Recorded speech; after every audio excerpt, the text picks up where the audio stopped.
This is Great Britain, home to Queen Elizabeth and 62 million others, including this man, Babar Ahmad. He was a bit quiet in the beginning, but he used to enjoy a good joke. He used to take part in different games and all that.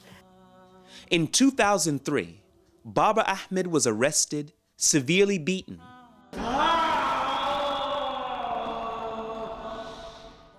and sent to prison. It's completely inconceivable that a white middle-class man would have had this happen to him. It just couldn't happen. At the making of this documentary, he's entered his 8th year of detention. After all of this time, he's never been convicted of a crime. It's a joint effort by the US and British government, the two greatest democracies the world has known. This is a story of a British-born and raised citizen, his family, and what implications it could have on the ordinary citizen. This is the story of Babar Ahmad. Signs and more signs, calling to the nation of England. I don't care, Lord God, where you come from. If you believe in justice and freedom, do the right action. That's why I say life is one big road with a lot of signs. Signs and more signs, you gotta use your heart and mind.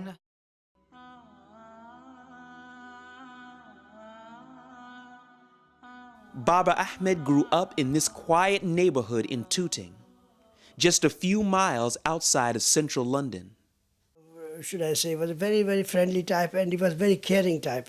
He used to look after his younger sister, although he was very young himself, and his younger sister was a few years younger than him, and he used to treat her just like a father or something. He was, that sort of caring person he has always been. He was, very religious in that respect, that from the beginning he said that he wouldn't. I think he was about 5 or 6. He wanted to sell his bike, and that bike, it was a terrible thing, I should say it was, and then he put a little advertisement for that bike in some newspaper shop, and he said that it's a very good bicycle, really, and I want to sell it for £5. Needs some attention.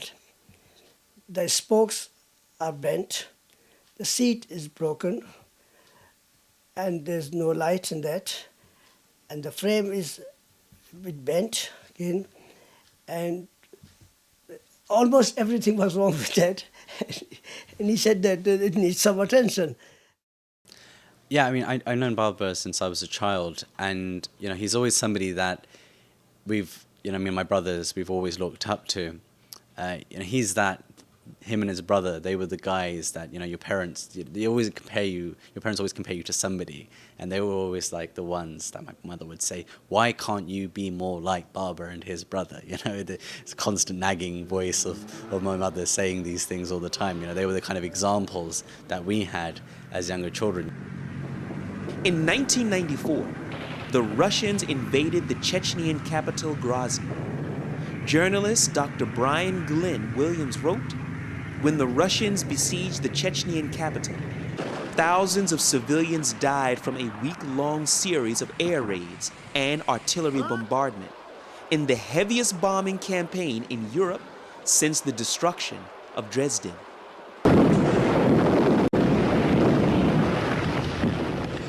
Chechnyan fighters opposed the Russian invasion. Azam.com was one of the few English-language mediums giving accounts of the events inside Grozny. The U.S. government alleges that Babar Ahmad was involved with Azam.com. Azam.com, from what I understand, it was an information portal. It was like an alternative news website providing up-to-date information about what was happening in conflict zones such as Chechnya and Afghanistan in the 1990s. Similar to the alternative news websites you have showing what's happening in Libya, in Egypt, in Syria today, where there is no independent media coverage. However, the U.S. government looked at it otherwise and stated that for his efforts as webmaster of Azam.com, Babar Ahmad gave, quote unquote, material support of terrorism, prohibited support of the Taliban, conspiracy to kill persons in a foreign country, money laundering, solicitation, and conspiracy.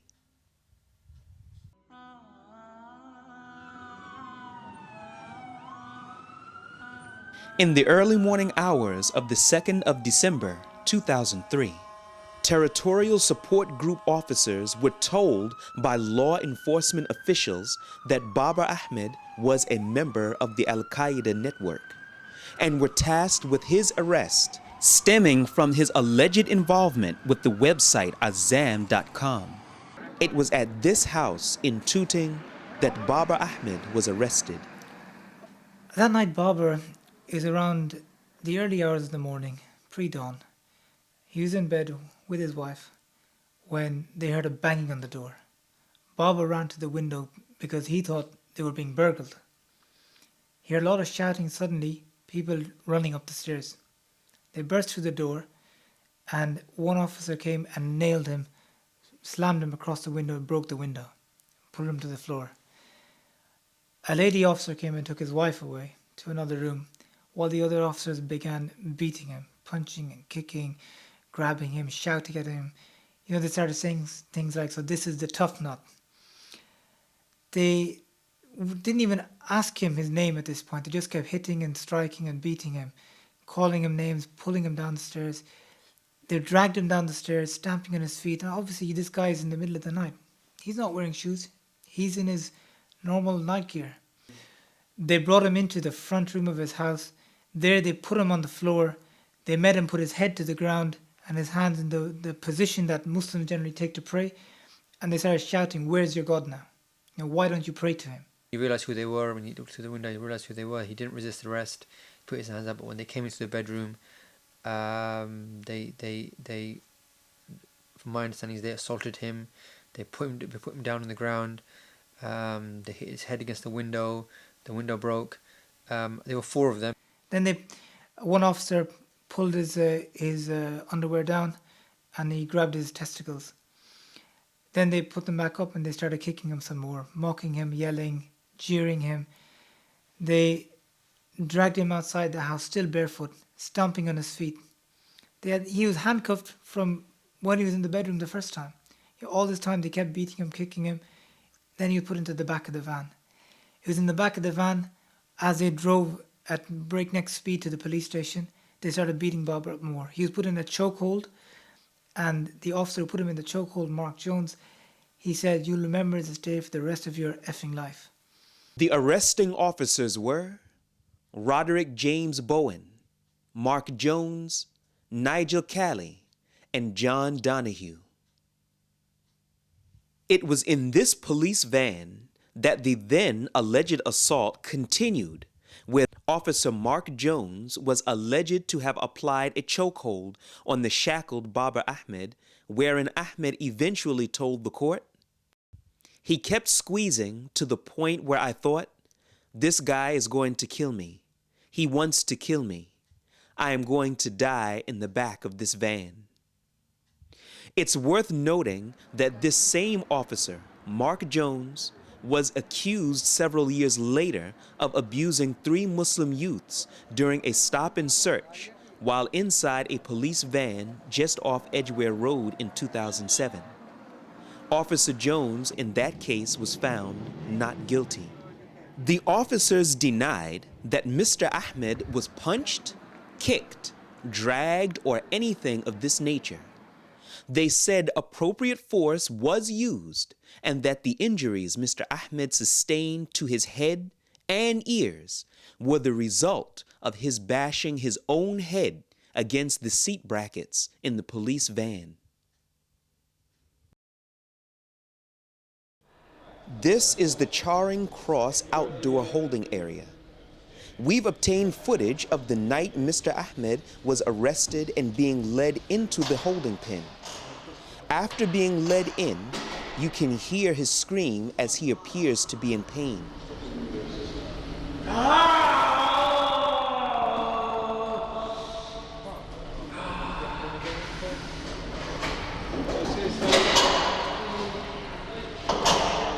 Then he is led in to the front desk area of the police station. Well, Babar was actually examined by a very large number of doctors in the course of his detention because there was a lot of concern about his medical welfare. But a total of no less than 72 separate injuries were found and recorded across Babar's body. There was hardly an inch, barely an inch of his body that wasn't affected by the assault that he sustained that morning. He had blood in his urine, he had bleeding from his ears, he was black and blue, his eyes were bloodshot, bruised, he had multiple bruises and lacerations across his body. They didn't give him any medicine or anything. So it was a terrible thing. A person who was badly beaten, kicked and punched and all that, he was screaming, and you try to provide the best for your kids, and then you think that someone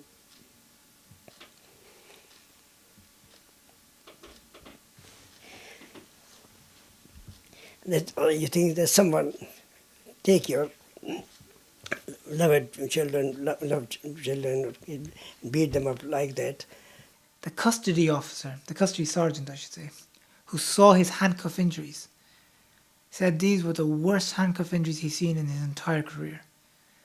They were so deep and all along his arms, because what they were doing, they were putting the handcuffs on him and wrenching them, dragging him, tightening them, just to cause him as much pain as they could. Well, the theory that Babar Ahmad could have come by these injuries by bashing his own head against the seat brackets in the van was one that was promulgated by P.C. Jones and his colleagues. It was comprehensively refuted not only by Babar's own expert, Professor Vanessis, but also by the expert instructed by the police. The very expert brought in to defend the actions of the officers did not support their own theory as to how the injuries came about. Court documents show that Babar Ahmad sustained 73 injuries during his arrest. 4 days after the arrest, medical examination showed Mr. Ahmad had blood in his urine and bleeding in the middle of both of his ears as a result of the assault. One of the aspects of the missing evidence that concerned me most was the fact that none of the officers' evidence and actions booklets could be found. Metropolitan Police officers have it drummed into them that they must make contemporaneous records of every significant incident, every significant arrest, and they must do so either contemporaneously or as soon as practicable thereafter. These officers returned from their arrest of Babar Ahmad, went to the canteen, wrote up their notes, and somewhere that morning, every single one of those notebooks went missing and has never been found. 6 days later, on the 8th of December, not only is Babar Ahmad released from prison, but he walks away from detention without charge. That same day, he files a complaint against the arresting officers to the Independent Police Complaints Commission. Metropolitan Police Commissioner Paul Stevenson categorically denied any wrongdoing on the part of the arresting officers. Court documents stated that arresting officers were told Mr. Ahmed was connected to Al-Qaeda and the head of a South London terror cell. But despite the outrage of rights groups, the officers involved had been praised by the Independent Police Complaints Commission for their so-called bravery. Members of the TSG, the Metropolitan Police's territorial support group, who had that morning been briefed that he was a member of Al-Qaeda. Well, on his behalf, for a different reason. He's suing the Metropolitan Police for allegedly punching, kicking and choking him when he was arrested more than 5 years ago. He's still awaiting extradition to the United States. Sarah Harris reports.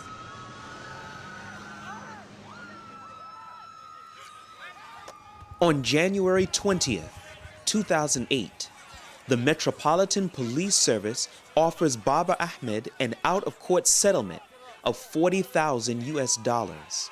However, the police service would not have to admit liability under the agreement. Babar Ahmad refuses this offer. Then, on the 10th of March 2009, Babar Ahmad is again approached, this time with an offer of $100,000 US, again with the provision that there would be no admission of guilt on the part of the Metropolitan Police Service. And again, Babar Ahmad refuses this offer. Then, after nearly 6 years of denial, on the 18th of March 2009, the Metropolitan Police Service reached an out-of-court settlement of 60,000 British pounds, or $100,000 US compensation for, quote, grave abuse and suffering during his arrest and an admission of responsibility. In 2011, Police Commissioner Paul Stevenson resigned amid the phone hacking scandal controversy.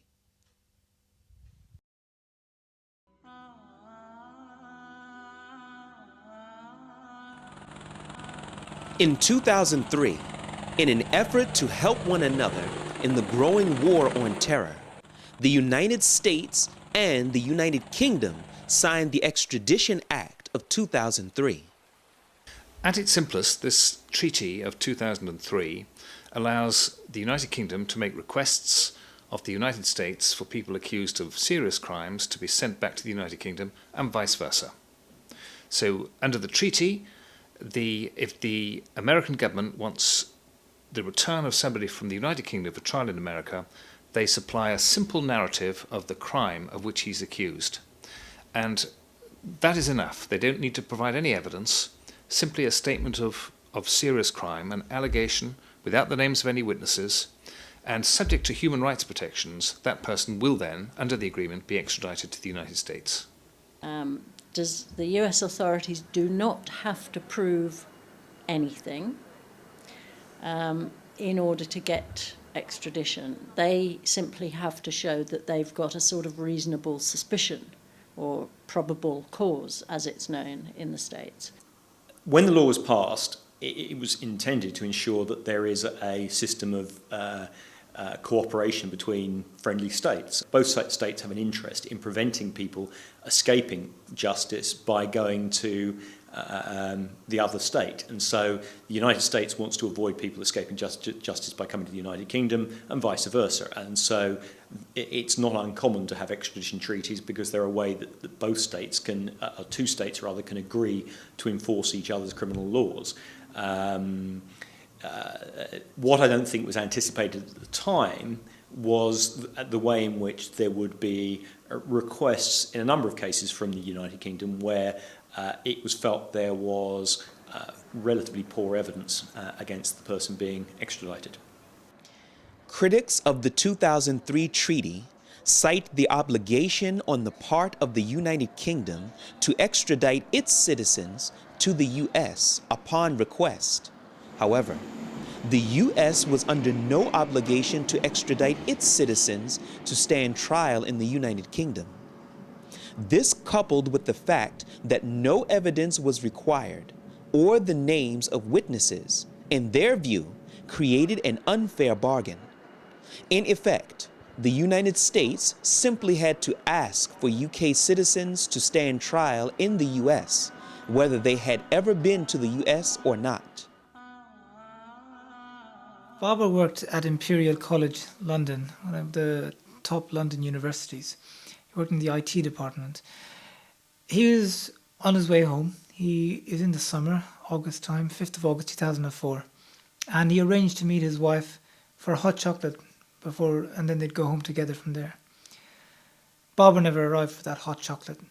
When he got to the underground station, he was arrested by Metropolitan Police officers, this time under the extradition warrant issued by the United States.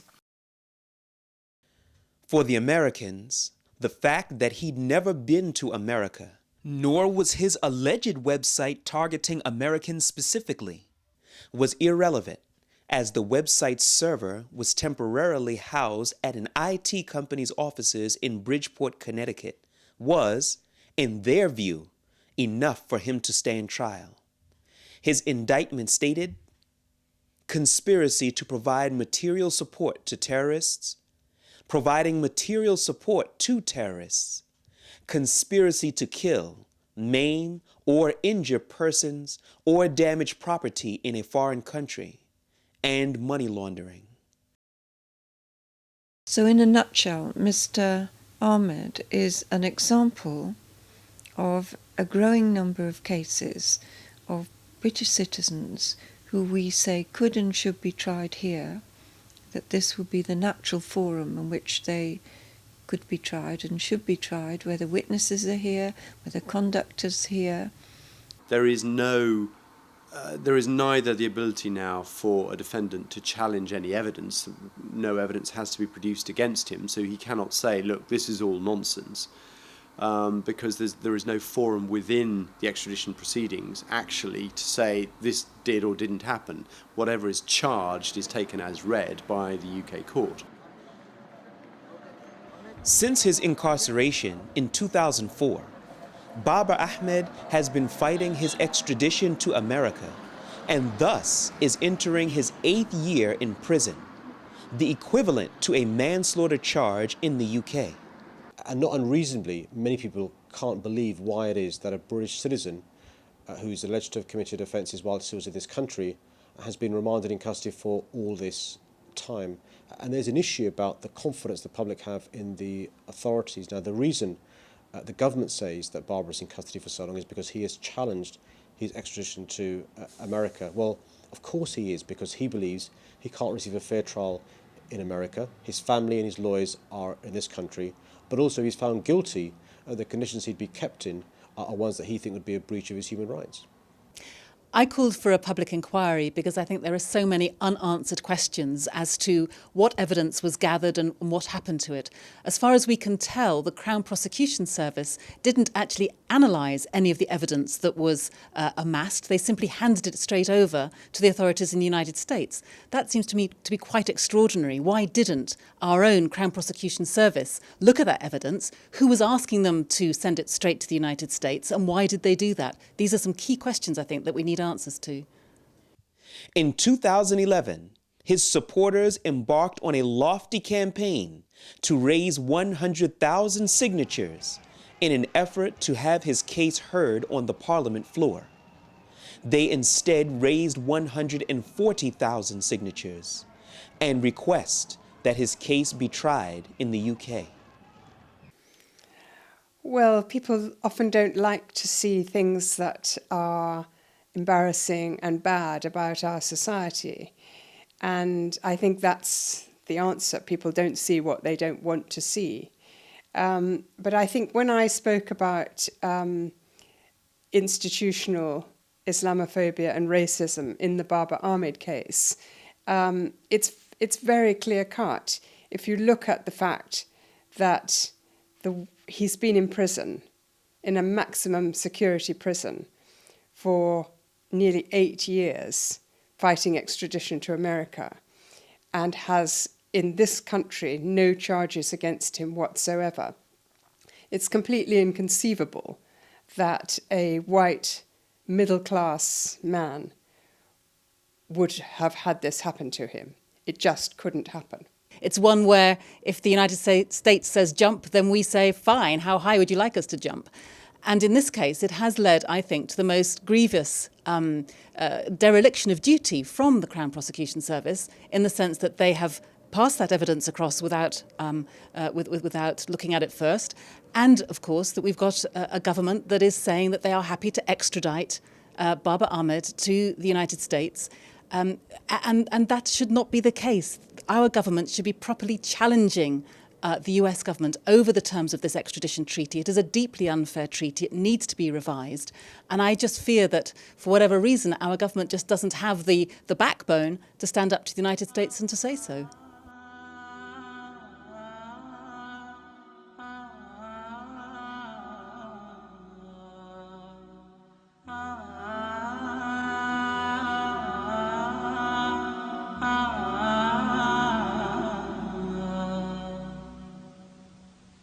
From those around, I hear a cry, a muffled sob, a hopeless sigh. I hear their footsteps leaving slow, and then I know my soul must fly. A chilly wind begins to blow within my soul from head to toe, and then last breath escapes my lips.